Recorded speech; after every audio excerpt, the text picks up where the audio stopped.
Thiais, le pêcheur poignarde la prostituée qui lui avait refusé une seconde passe.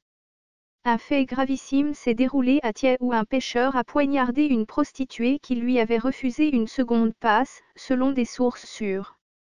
Arrêté par les policiers du poste de Guintes, le mis en cause, à Diagne, a été présenté au procureur pour coups et blessures volontaires. Détail. Le célèbre bar Café des Arts, si à Thiais, a été le théâtre d'une scène violente. Une prostituée y a frôlé la mort au cours d'une altercation avec son client. Tout est parti lorsque la fille de joie a refusé d'accorder une seconde passe à son client. Ce que le pêcheur à Diagne ne voulait pas entendre. Face au refus de la belle de nuit, l'homme âgé de 25 ans lui a asséné des coups de couteau. Mais il s'est heurté à la justice divine lors de sa cavale. À Diagne s'est, en effet, grièvement blessé, selon des sources proches du parquet. Informés des faits, les policiers du poste de Guintes ont rappliqué sur les lieux pour procéder au constat d'usage. Diagne a été interné sous surveillance policière à l'hôpital régional de Thiais, durant une semaine, avant d'être embarqué au poste de Guintes par les hommes du lieutenant Ibrahima Gueye pour les besoins de l'enquête.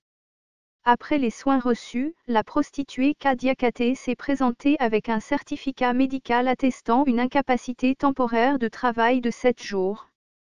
En effet, la plaignante a été blessée au niveau des cuisses, des mains et du bras gauche, d'après le rapport médical versé dans le dossier.